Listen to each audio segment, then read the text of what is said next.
Hi there, my name's Kai, and I'm an American expat living in Germany. I was born in Germany, my mother was German, and I lived in Germany as a child. I eventually moved here permanently about 5 years ago, but I lived in the US for the majority of my life. Nevertheless, I've definitely had a long-term relationship with the German language. Before I moved here, the majority of my experience with the language was as a child or as a tourist, so there were some limits to how much German I was exposed to. And there was a lot of everyday language that I hadn't heard before. Since moving here, that's all changed. My knowledge of the German language has grown significantly, simply because I've been immersed in the culture. As a result, I've learned many more German words, sayings, and phrases that are commonly used and are actually quite unique and interesting. So in this video, we're going to have some fun with German.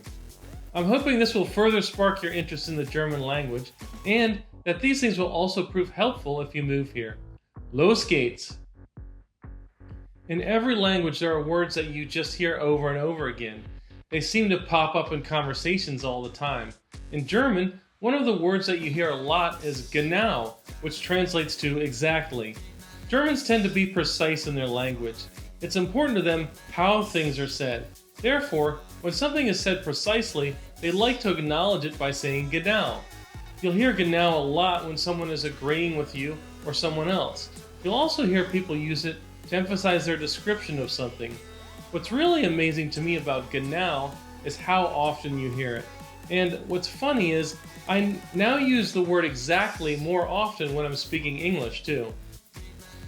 Now, what happens when a German doesn't have a precise and direct answer to a question? Well, they've done something very interesting in this case, which is to combine two words into one to say the equivalent of yes and no, and that word is Jein. In German, yes is ja and no is nein. So when a response is both yes and no, they simply combine the two and just say Jein. When I first heard this word, I had no idea what it meant, and it kind of confused me. At first, I thought it might be similar to maybe in English, but really, it's quite different. I've noticed it being used both in day-to-day conversation and even in the news. There seem to be many situations where Germans want to answer yes and no at the same time. I think it's actually a funny and creative word that shows an understanding that things often aren't clear-cut, no matter how much you want them to be. Another phrase that I hadn't heard before I moved here, and that immediately struck me as funny and odd, was der Hammer. Yes, this translates to the hammer. This is used to express enthusiasm when someone really likes something, kind of like the English words for cool or awesome. It's often used either on its own or in the phrase das ist der Hammer, literally meaning that is the hammer. I have no idea how this saying came about, but I hear it all the time, and I have to say, it makes me chuckle inside every time. I feel like I know a lot about German culture, but this one is just strange to me. The only things I thought it might connect to are Super Mario's treasure-seeking hammer, or maybe an old reference to MC Hammer. Of course, I could be completely wrong about that. If any Germans are watching, it would be great if you could shed some light on this in the comments. For those of you who've already had some exposure to German, you probably know that the language is notorious for having really long or compound words. In German, many words which would all be separate in English just get mashed together to make one long word. This can be really challenging for people trying to learn the language. The ultimate example of a German compound word is Rindfleisch Etikettierungsüberwachungsaufgabenübertragungsgesetz, or Beef Labeling Supervision Task Transfer Act.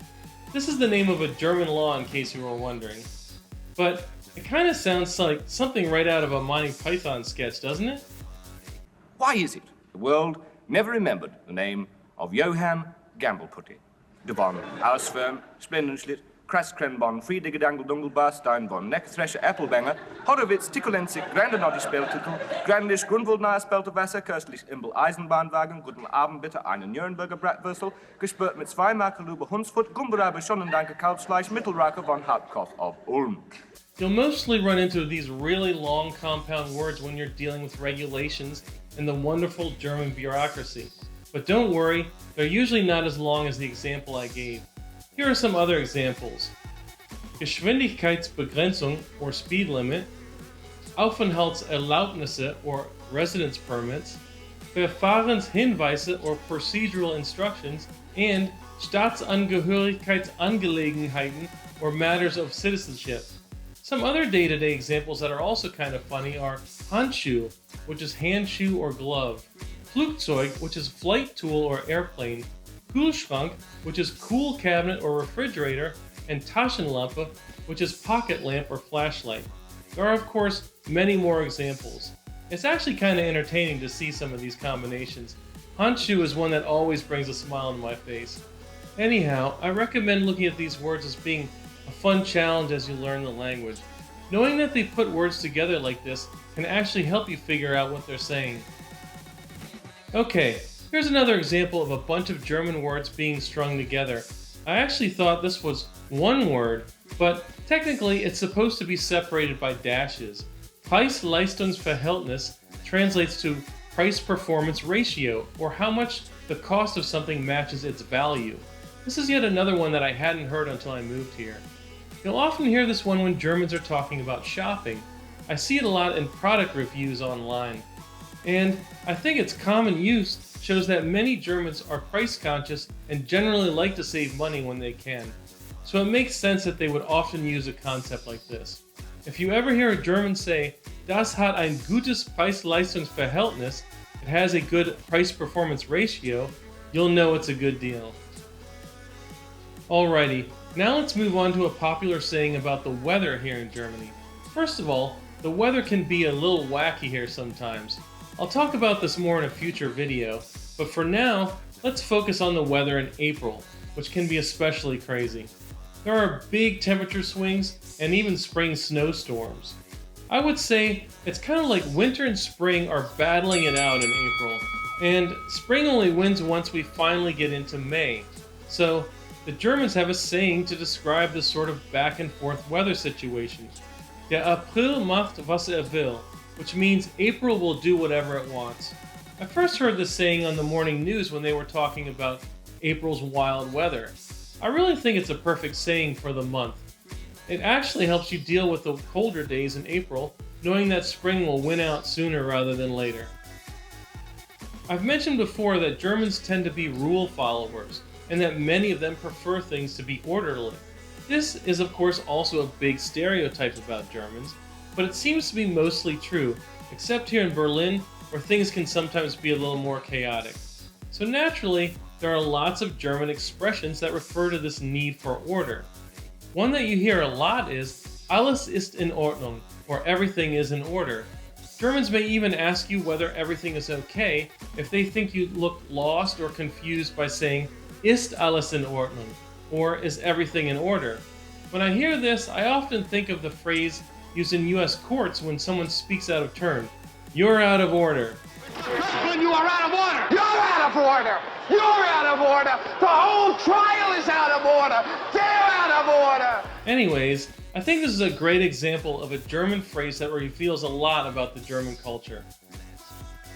Okay, now let's move on to some interesting German expressions. You may already know that Germany is a small country, only about the size of Montana.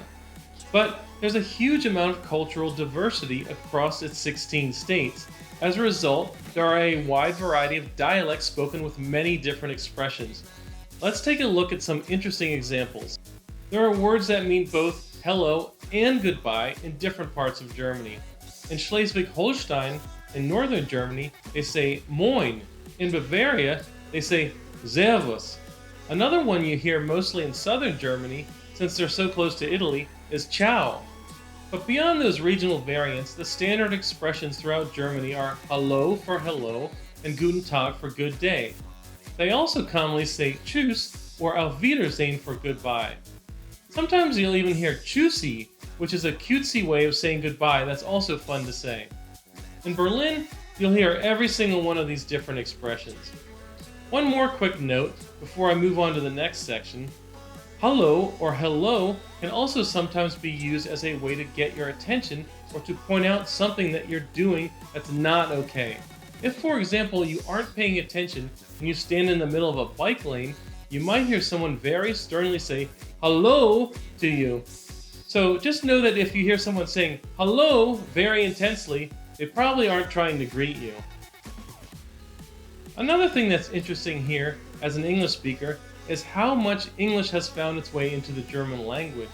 First of all, many Germans, particularly the younger ones, will just throw in some English words in the middle of a sentence. This combination of German and English is known here as Denglisch, for Deutsch plus English. I personally like calling it Ger-Manglish since I think both languages are kind of mangled when you mix them up too much. I've heard this done a lot, and it can be very confusing. I've read that this mix is common with business or technical language, where there's a heavy English influence, like in this example. Sometimes I also hear some easier English words replacing complicated German ones. For example, I've heard sorry instead of Entschuldigung, or shopping instead of einkaufen, which makes a lot more sense to me.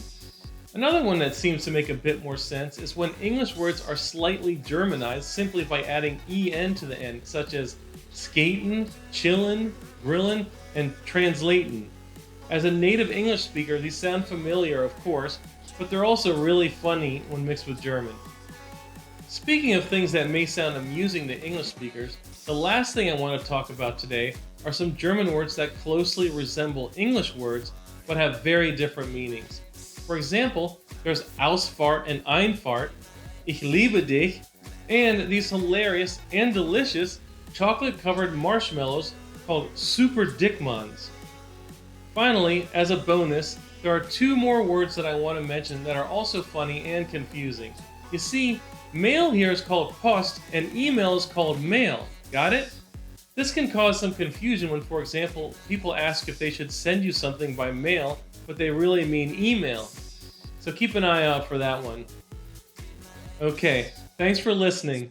I hope you found this to be a fun look at the interesting, unique, and sometimes challenging German language.